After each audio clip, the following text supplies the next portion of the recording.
પાટણ જિલ્લાના બે તાલુકામાં ધીમી ધારે વરસાદ. પાટણ અને રાધનપુરમાં વરસ્યા વરસાદી ઝાપટા. રાધનપુર સહિત ગ્રામ્ય વિસ્તારોમાં વરસાદ.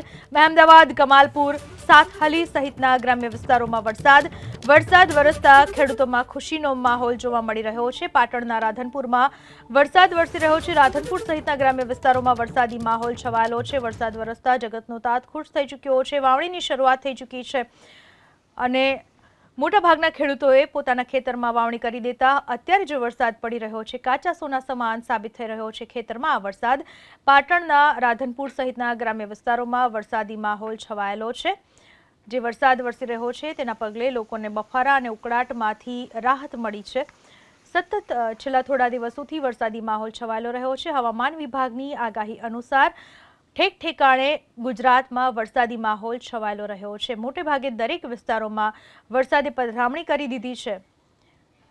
તો આ તરફ બનાસકાંઠાના કાંકરેજમાં સતત ત્રીજા દિવસે વરસાદી માહોલ છવાયો. કાંકરેજના શિહોરી, કંબોઈ, આગળવાડા સહિતના ગ્રામ્ય વિસ્તારોમાં ભારે પવન સાથે ધોધમાર વરસાદ વરસ્યો. વાવણી લાયક વરસાદ વરસવાનું શરૂ થતાં ખેડૂતોએ હવે વાવણીની તૈયારીઓ શરૂ કરી દીધી છે. દરેક વિસ્તારમાં વરસાદી માહોલ જ્યારે છવાયેલો છે ત્યારે બનાસકાંઠાના કાંકરેજમાં પણ સતત ત્રીજા દિવસે વરસાદી માહોલ છવાયેલો છે. કાંકરેજના શિહોરી, કંબોઈ, આગળવાડા સહિતના ગ્રામ્ય વિસ્તારોમાં ભારે પવન સાથેનો આ વરસાદ વરસ્યો. રસ્તા ઉપર પાણી વહેતા થયા. વાવણી લાયક વરસાદ વરસી ચૂક્યો છે અને મોટાભાગના ખેડૂતોએ વાવણીની શરૂઆત પણ કરી દીધી છે. બનાસકાંઠાના કાંકરેજના દ્રશ્યો મેં આપને બતાવી રહ્યા છીએ. સતત ત્રીજા દિવસે અહીં વરસાદ વરસ્યો.